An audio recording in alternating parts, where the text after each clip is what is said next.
Hello friends, today question பாருங்கள். 3 கலப்பின பின்னம் கொடுத்துருக்காங்க. இதோட 4வது ஏதோ ஒரு எண்ணை ஆட் பண்ணும்போது அது முழு எண்ணாக மாறுது. அது என்னன்னு ஃபைண்ட் அவுட் பண்ண போகிறோம். ஸோ 3 எண்ணையும் ஆட் பண்ணிவிட்டு 4வது எண் நமக்கு தெரியாது. ஸோ அதை எக்ஸ்ன்னு எடுத்துக்கிறோம்.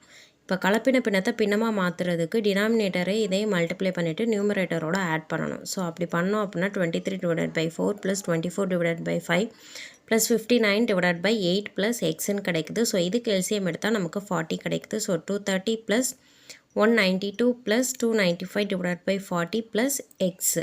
இப்போது எல்லாத்தையும் ஆட் பண்ணணும். 717/40 + எக்ஸ்ன்னு கிடைக்கும். இந்த எக்ஸ் இருக்க இடத்துல ஒவ்வொரு ஆப்ஷனாக சப்ஸ்டியூட் பண்ண போகிறோம். ஃபர்ஸ்ட் ஆப்ஷன் ஏ 1/40 சப்ஸ்டியூட் பண்ணி அடித்து கொடுத்தோம் அப்படின்னா 17.95. ஸோ ஃப்ராக்ஷன் நம்பர் தான் கிடைக்குது.